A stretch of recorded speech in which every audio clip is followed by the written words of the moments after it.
Ok, el segundo principio es identificar las unidades literarias, ya que vemos la necesidad de saber lo que el autor dijo, su contexto, unidades literarias. Cada libro de la Biblia es un documento unificado, subrayen eso. Es un documento unificado. ¿Qué es lo que implica? ¿Qué es lo opuesto a ser un documento unificado? Dividido o no unificado, ¿verdad?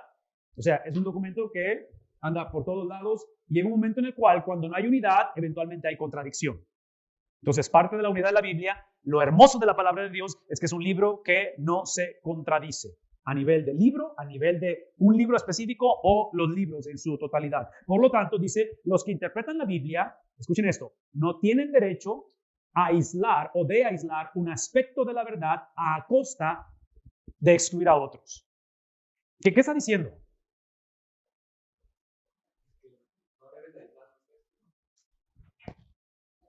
¿Y cuándo es cuando potencialmente tenemos esa tendencia para hacer eso?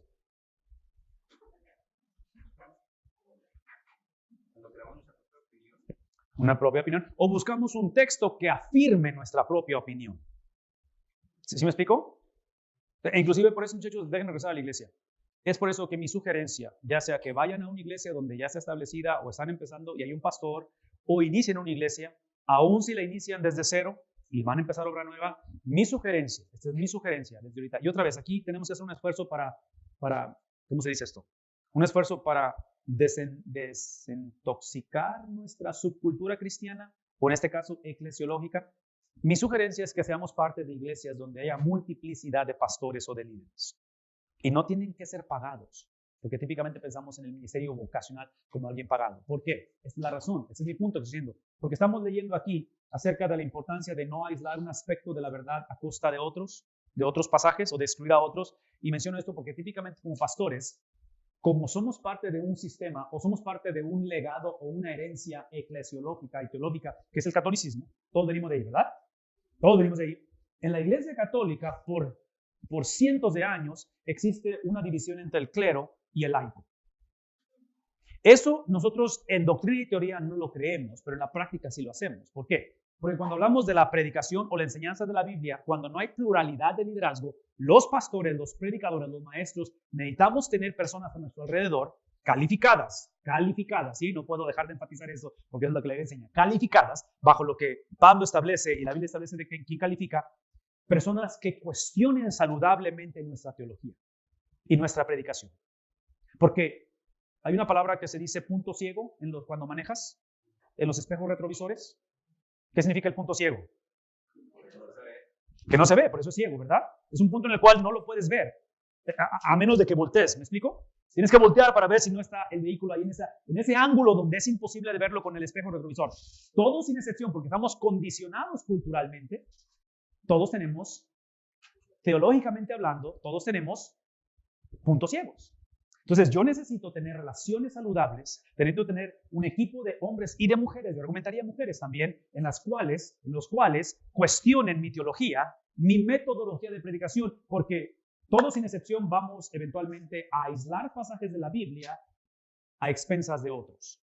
¿Sí? Entonces, eso es lo ideal. Por lo tanto, debemos de esforzarnos por entender el propósito del libro particular a estudiar antes de que intentemos interpretar sus unidades. ¿Sí captamos eso? El propósito del libro, una vez más, cuando estos hombres y mujeres escribieron esos libros, ¿sí?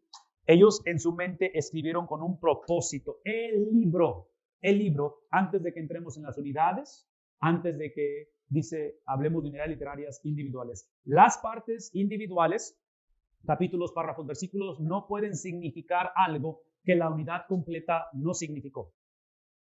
¿Sí? No puede haber contradicción en ello. Por lo tanto, ven lo que está diciendo. La interpretación debe de ir de un modo deductivo del todo a un modo inductivo de las partes. Esto implica, este comentario de guía de estudio está diseñado para ayudar al estudiante, al lector, a analizar las estructuras de cada unidad literaria por párrafos. En otras palabras, tal vez la manera más fácil para mí de explicar esto es así en general, ese es un principio en general, de que nosotros no debemos de construir doctrinas bíblicas en versículos. Doctrinas bíblicas siempre son en párrafos. ¿Por qué?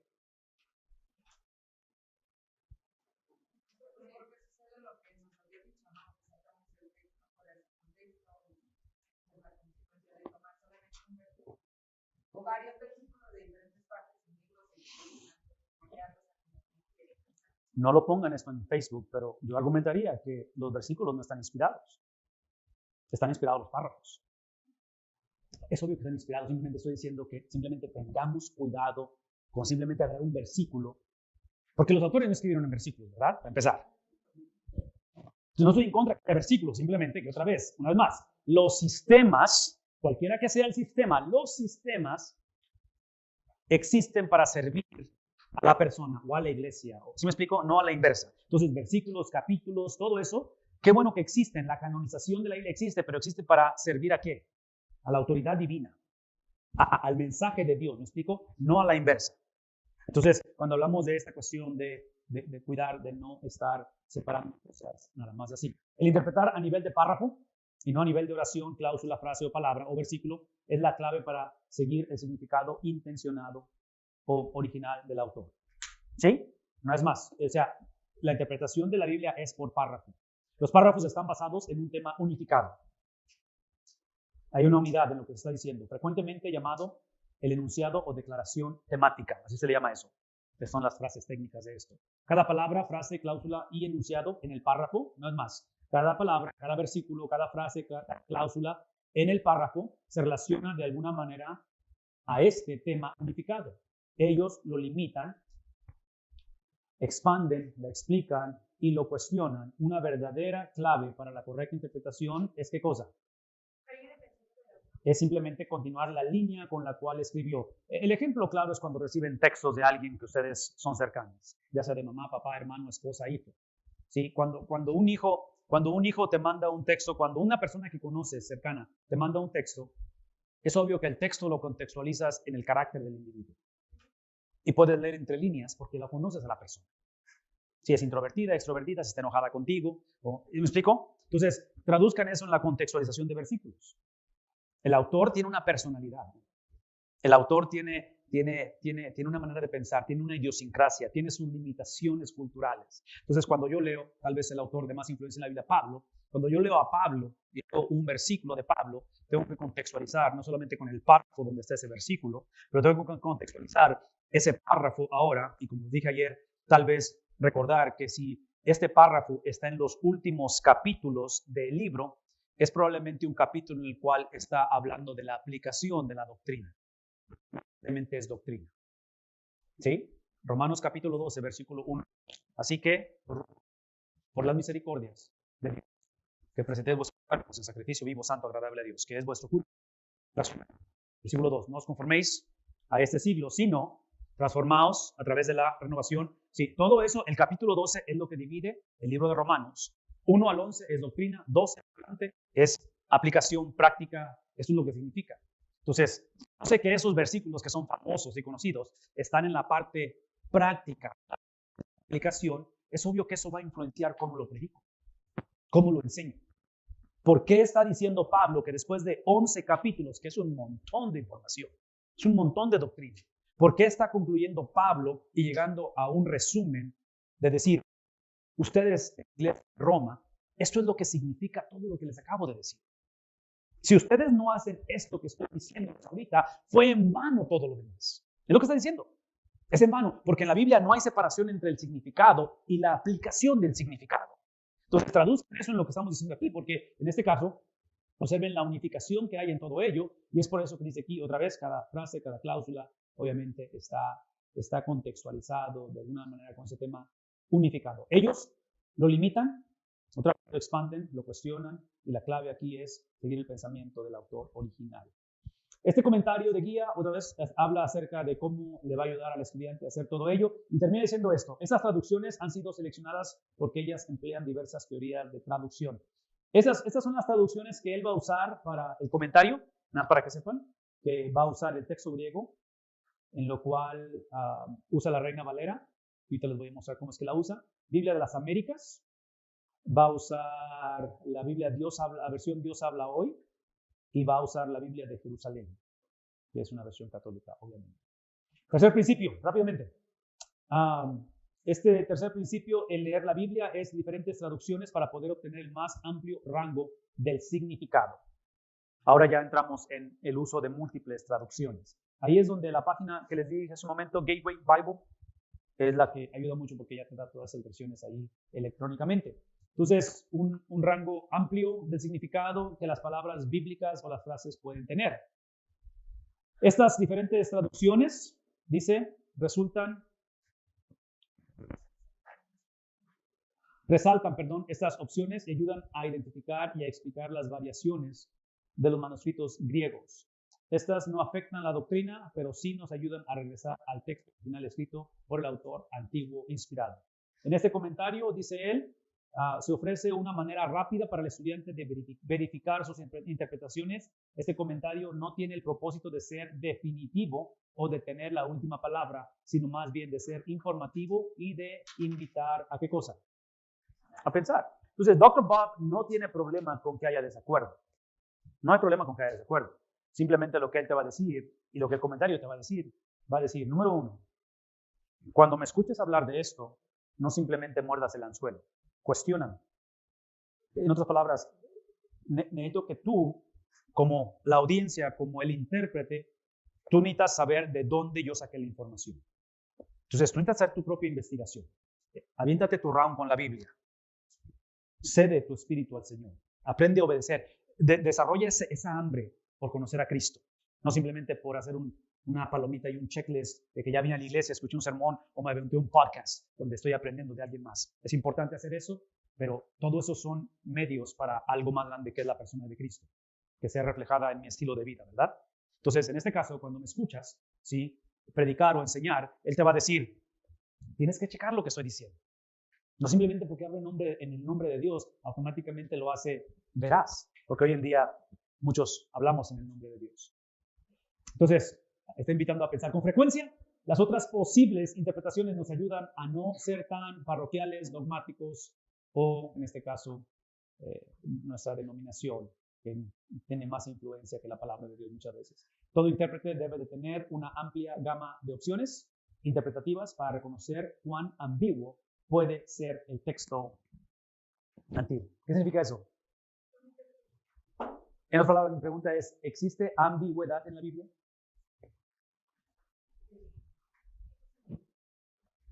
¿Qué es lo opuesto a la ambigüedad? ¿Qué es ambigüedad? Claridad. O en este caso, falta de claridad. Obscuridad. Cuando hay... Sí, o sea, la ambigüedad es cuando está la cosa así cuando hay mucha neblina y no está claro el asunto. Entonces, lo opuesto a ambigüedad es obvio, es claro, es entendible. Se asume que eso es lo que quiso decir, porque sabemos que así es sabemos que aquí en Oaxaca todos comen chapulines. Eso no es ambiguo, ¿verdad? Es algo normal. Es cultural, se acepta. Entonces, mi pregunta en cuestión de la Biblia, ¿hay ambigüedad en la Biblia? Sí, hay ambigüedad. No es porque Dios sea ambiguo. ¿Por qué hay ambigüedad en la Biblia? ¿Por qué?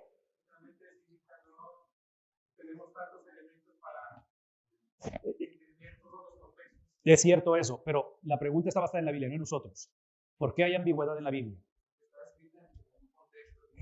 Porque los autores hablaron dentro de sus limitaciones geográficas, culturales, históricas, de lenguaje.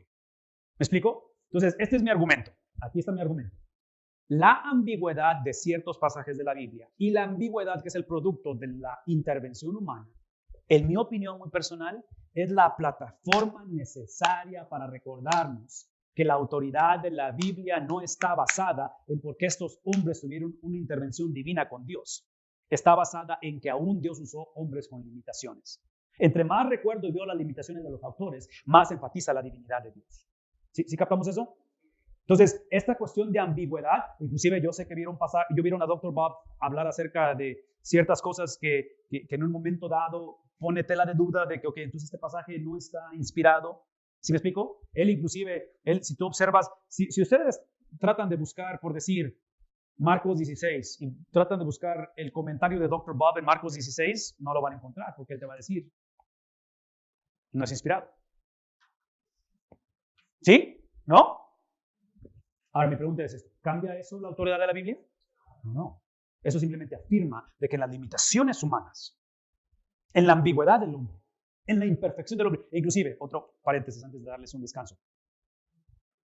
Una cosa que a mí me llama la atención, y siempre me llama la atención, es que cuando lleguemos a morir, y hablamos ayer acerca de la diferencia entre resucitación y resurrección, cuando experimentemos la resurrección de nuestros cuerpos y moremos con Él para siempre, una de las cosas que la Biblia no lo dice, pero lo implica, es de que cuando estemos en el cielo vamos a seguir siendo criaturas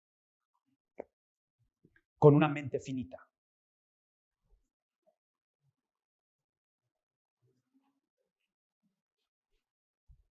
Es un cuerpo glorificado, pero vamos a seguir siendo criaturas. ¿Por qué digo eso? Simplemente porque el morar con Él para la eternidad es requerido, la eternidad, porque es lo que se lleva para conocer la mente de Dios. Como Él es un ser infinito, Él es un ser supremo, Él es un ser incomprensible. Dentro de nuestras limitaciones como seres finitos, aún en el cielo, no vamos a tener esta habilidad de simplemente ser, no sé, otra vez simplemente pienso en los Avengers, o sea, pienso en seres, ¿sí me explico? Dotados, superdotados. Simplemente estoy pensando en la experiencia de que vivir con Él para siempre va a recordarnos de nuestras limitaciones. ¿Sí? Entonces, es algo que me hace pensar en esto, de que la ambigüedad es simplemente el vehículo, la plataforma para recordarnos que Él usa nuestras imperfecciones. Que muchachos, si somos honestos, esa es precisamente la base de nuestra salvación. De que nuestra salvación no está basada en la modificación de nuestra conducta. De que somos salvos aún por nuestra conducta. ¿Sí? Cuando pensamos que nuestra conducta es la evidencia de la salvación, de lo cual no estoy en contra que la conducta mejore o se modifique, debemos de caminar en similitud a Cristo, pero aún cuando veo la conducta del cristiano, veo mi propia conducta, sin sonar de que estoy fomentando la conducta pecaminosa o de rebeldía, es simplemente que el ancla de nuestra salvación está basada en alguien más aparte de mi persona. ¿Qué implica ello? Eso implica que la pregunta no puede continuar siendo si el cristiano pierde la salvación. La pregunta tiene que ser si Cristo puede perder uno de los suyos. ¿Sí vemos la diferencia? Porque cuando tú preguntas si el cristiano puede perder la salvación, casi implica, si no es que lo implica, que la salvación depende del cristiano. Y la salvación nunca dependió del ser humano. ¿Cómo lo sé eso? Génesis capítulo 15. ¿Quién caminó en ese pacto en la sangre? No fue Abraham, fue Dios. Que entre paréntesis, otro paréntesis, porque le dije que ya los iba a dejar ir, pero les eché mentiras. El aspecto de la circuncisión, muchachos, una vez más, el aspecto de la circuncisión es parte de ese pacto. Una es separación, apartado para mí, pero la otra es que esa circuncisión, que es el corte de la piel, es que si tú, Dios diciendo, si tú no cumples con lo acordado, si tú violas mi pacto, así también te voy a desechar. Entonces, la circuncisión, que es la salvación, en ese aspecto, si piensan en esa imagen, es la cuestión de que estoy siendo separado para con Dios, pero eso no significa que es una póliza de seguro de que no importa cómo viva, como quiera voy al cielo. ¿Me explico? Es de que no existe tal cosa como amor incondicional. No existe el amor incondicional. Y yo espero que este mensaje lo escuchemos como padres, como hijos, como novios, como futuros esposos. Porque trágicamente y convenencieramente, amor incondicional típicamente lo traducimos como relación incondicional. ¿Han escuchado del Me Too Movement? Hashtag Me Too Movement. ¿Saben de qué estoy hablando? En Estados Unidos es un movimiento muy fuerte que se llama así, me, la palabra M-E, to, que es T-W-O, que es también, Me Too Movement, movimiento. Entonces, Me Too, yo también. Y está basado en que hace algunos años surgió por la cuestión del abuso, especialmente con la mujer. Abuso, que es una realidad, ¿verdad? Mucho el abuso que hay. Entonces, es un despertar donde no debe de haber abuso y proteger a la mujer y que haya igualdad en trabajo, en oportunidades, bla, bla, bla. Pero sobre todo en la cuestión del abuso físico, emocional, sexual y todo eso. De lo cual es necesario. Y no hay otra persona que va a abogar más por la mujer o por los indefensos, los destituidos, el huérfano, que Cristo. ¿Están de acuerdo conmigo en eso? Entonces es un principio cristiano. Pero escuchen esto, porque aquí es donde voy con esto. Y voy a ser un poquito prejuicioso, voy a hablar de las damas. Y cuando digo damas, recuerden que estoy casado con una de ellas y que tengo 2 hijas. ¿Okay? Entonces, obviamente hablo desde la perspectiva como esposo y como padre. Y soy hijo de una, porque tengo una mamá. Pero cuando hablamos de esos principios en la cuestión de amor incondicional, traducido como relación incondicional, yo argumentaría sin sonar, ¿cómo puede ser esto? Sin sonar de que estoy minimizando el dolor de aquellos que han sido abusados. Y estoy consciente de que la mujer ha sido más abusada que el hombre. ¿Ok? Soy consciente de ello. Es de que el gran porcentaje del abuso típicamente ha sucedido porque alguien lo permite. En el nombre de amor incondicional. Es que lo amo incondicionalmente y por eso es que lo dejo que haga lo que quiera. Traduzcan eso en la relación con Dios. ¿Nos ama Dios incondicionalmente? No. ¿Cómo lo sé? Porque la salvación tiene un precio. ¿Qué es el precio de la salvación? Que si confesares con tu boca. ¿Cuál es el precio de la salvación? Tienes que creer. Si no, sería universalismo, ¿no es cierto? ¿Qué es el universalismo? Todos vamos a ir al cielo. No hay Dios malo. Inclusive, traduzcan esto en la cuestión de la doctrina de la elección o la predestinación. La doctrina de la elección y predestinación, su preámbulo es entender de que Dios, si Él nos diera justicia, si Él nos diera lo que merecemos, todos vamos ¿a dónde? Al infierno. Entonces, personas que batallan con la doctrina de predestinación o de elección, que lo traducen como VIP, ¿sí? VIP, ¿todos? Son personas que están asumiendo, eso es lo que asumen, eso es lo que dicen sin decir. Están diciendo, Dios me debe gracia y misericordia, por lo tanto yo debo de ir ¿a dónde? Al cielo automáticamente. Eso es universalismo. Porque nadie merece ir al cielo. Todos merecemos ¿qué? Y si todos vamos al infierno, si toda la humanidad en la historia del ser humano, todos fuéramos al infierno, ¿eso es justicia o injusticia de Dios? En otras palabras, ¿Dios ha sido o puede ser el injusto? No, porque dejaría de ser Dios. ¿No? Sí. Entonces, es por eso que Dios, porque no puede ser injusto, porque Él es justo, Él tiene que condicionar su amor. Y la condición del amor de Dios es que todo aquel que confiese que Cristo es el Señor será. Entonces mi pregunta es, ¿existe amor incondicional? No existe amor incondicional. Todo tiene una condición. Y una vez más, en Génesis capítulo 15, el amor de Dios hace que se condiciona Él a sí mismo. Porque en Génesis capítulo 15, Él dice, si este pacto que estoy haciendo contigo, Abraham, no se cumple, no tú, pero yo soy maldito. No tú, pero yo dejo de ser Dios. ¿Es una condición eso? Él se está condicionando a sí mismo. Es lo que está haciendo el Señor. Por lo tanto, lean ¿qué? Capítulo 27, 28, 29 de Deuteronomio. ¿Recuerdan esos pasajes? De las bendiciones y maldiciones al poseer la tierra prometida. Y literalmente, el Señor le dice al pueblo de Israel, si ustedes se prostituyen y hacen lo que estos están haciendo, les va a pasar exactamente lo mismo. Entonces, ¿cómo casamos a un Dios que otra vez en Éxodo capítulo 20, cuando da la ley, es el Dios que dice, te doy la ley no para que seas mi pueblo, pero porque eres mi pueblo, porque te amo, ¿verdad? Te amo. Entonces, como padre, tengo 3 hijos y en mi casa hay reglas, en mi casa hay consecuencias si se violan las reglas, pero no hay reglas para que ellos sean mis hijos. Pero porque son mis hijos, tiene que haber reglas. Traduzcan eso en la relación y si son solteros, esto tienen que escucharlo. Si son solteros y están ahorita siendo novios y no están viviendo bajo parámetros en su relación de noviazgo, no se casen. No se casen hasta que aprendan esos principios porque les va a costar, no, déjenme retomar esa palabra. Le va a costar al pastor de ustedes un montón de consejería innecesaria. Yo como pastor no estoy en contra de la consejería. La única cosa es que yo quiero tener consejería con gente que no conoce a Cristo porque ellos no saben esos principios. Pero los cristianos, yo digo, no, o sea, ¿cómo es posible? Ustedes merecen que los pongan en una jaula y los aíslen allá los pongan en una isla donde ahí se maten porque hacen cosas que son inconcebibles desde la perspectiva cristiana en nombre de que Dios ama incondicionalmente. ¿Quién soy yo para juzgarlo? Dios lo ha perdonado. ¿Quién soy yo? No. Eso no es el evangelio. ¿Me explico? El evangelio nos enseña que no hay tal cosa como amor incondicional, de que lo que necesitamos es literalmente parámetros y limitaciones, no para controlarnos, pero para protegernos. ¿De quién? De nosotros mismos. Entonces, si la relación de noviazgo es tóxica, Ese es el mandato y la voz de Dios diciendo, no se casen.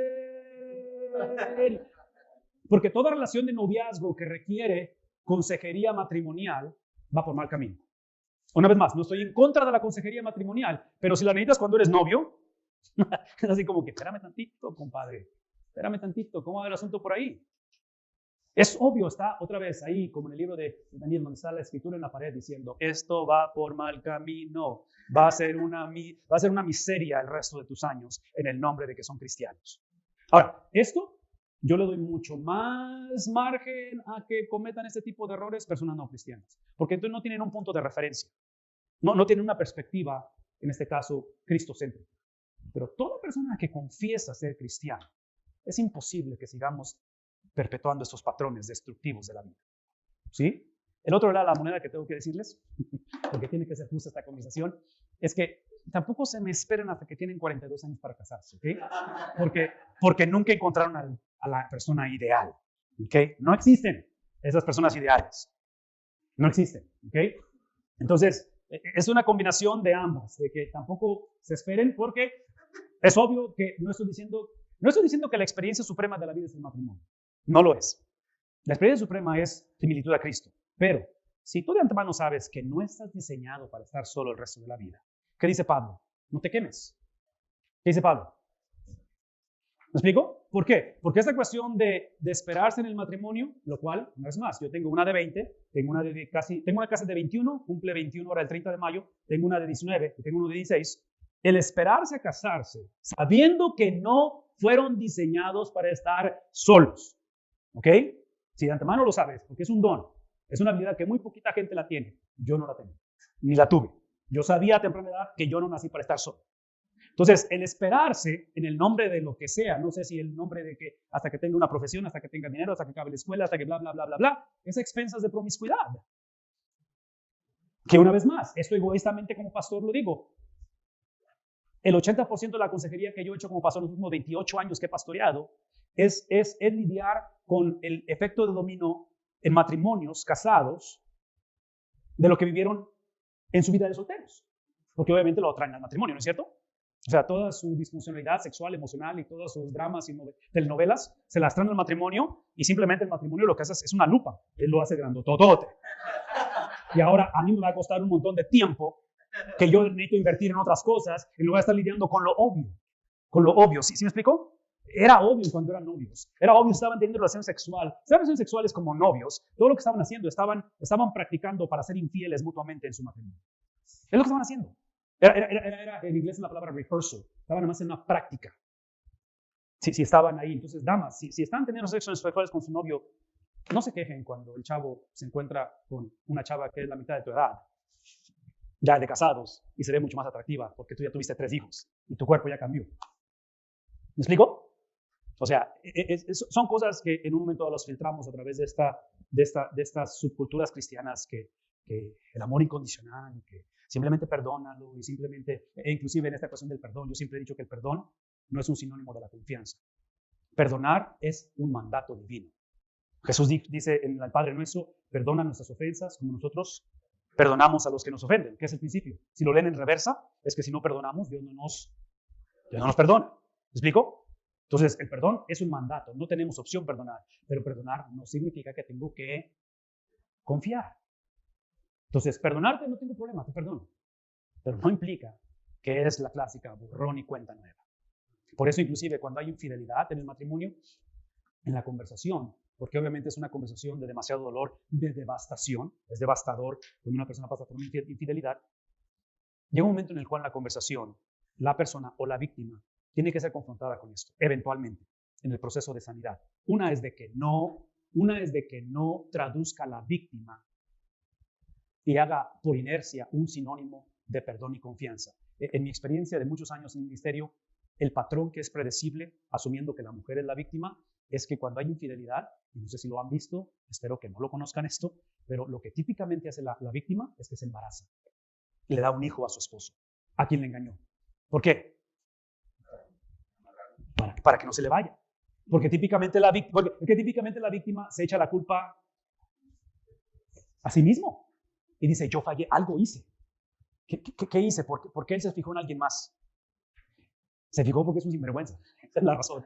Esa es la razón, no hay otra razón. ¿Me explico? Se fijó porque no teme a Dios. Se fijó en alguien más porque estuvo dispuesto a violar el pacto divino pensando que otra vez, como no puedo perder la salvación, ¿me explico? Como quiera voy al cielo. En fin, esa mentalidad destructiva de que Dios ama incondicionalmente. No es lo que es. Entonces veo ese patrón donde típicamente se embarazan, de lo cual es obvio que no estoy asumiendo que los hijos, Rick Warren dice él que no existen hijos que son accidentes, existen padres que pueden cometer accidentes, pero el hijo nunca es un accidente. ¿Me explico? O sea, son creados por el plan perfecto de Dios. Pero a lo que voy con esto es de que cuando la persona está pasando por este valle de sombra de muerte, en este caso una infidelidad, es el tipo de persona que tenemos que ayudarla a que no traduzca una vez más perdón con confianza. Y la otra es de que eventualmente en el proceso de sanidad la víctima va a tener que tomar una decisión donde o decides perdonar y eventualmente restaurarte, o simplemente es mejor que simplemente se acabe esta relación. ¿Por qué? Porque el otro lado de la moneda es cuando pasan 5, 7, 8, 10, 11 años, la persona que hizo el mal ha luchado por restaurar esta relación, pero por más que trata, nunca se ve cambio en la situación y se convierte en un infierno el resto de la vida. Porque siempre hay dudas, siempre, ¿sí me explico? Siempre está esa situación ahí difícil. Ahora, esto lo estoy obviamente contextualizando. Si estamos hablando de líderes de iglesia, hablé hace rato acerca de las cualidades y calificaciones de un líder. Una vez más, pastores, futuros pastores, ustedes que van a servir este verano con pastores, háganle la pregunta así abiertamente al pastor. ¿Cuál es el sistema en la constitución de la iglesia? Porque es el documento oficial, ¿me explico? En cómo ustedes ejercen la disciplina en la iglesia. ¿Por qué? Porque eso que acabo de decir es cuestión de tiempo, ¿no es cierto? Es un error, es una tontería pensar, o necedad, de que pensamos que nunca nos va a pasar a nosotros o no nos va a pasar en la iglesia. La pregunta no es si va a pasar, va a suceder. La pregunta es cómo es que la iglesia está estructurada, cómo es que la iglesia ejerce el mandato divino, en este caso de disciplina, cuando eso sucede. A nivel pastoral, a nivel diaconado, a nivel miembros. ¿Cómo lidiamos con esto? O tal vez el no tener un sistema es tener un sistema, simplemente que no es bíblico, es nada más de paniquear. Y todos se arma y se divide la iglesia por lo que pasó. ¿Lo han visto anteriormente? Es típico de eso, ¿no es cierto? Pero no se divide la iglesia por lo que pasó. Se dividió la iglesia porque no había un sistema bíblico, cristocéntrico, de lidiar con el problema antes de que sucediera. Entonces, esas son las cosas que yo les recomendaría. Hablen con sus pastores, con sus líderes, y así, sin pedir disculpas, pregunten. Lo van a poner nervioso al pastor y van a decir, ¿me sabes algo? Sí, pero pregúntenle así abiertamente. ¿Cómo es que la iglesia, no con la inmoralidad en general, cómo la iglesia lidia, cómo procesamos disciplina en la iglesia? ¿Cuál es la doctrina de la disciplina en la iglesia? Porque es cuestión de tiempo, lo vamos a necesitar, ¿no es cierto?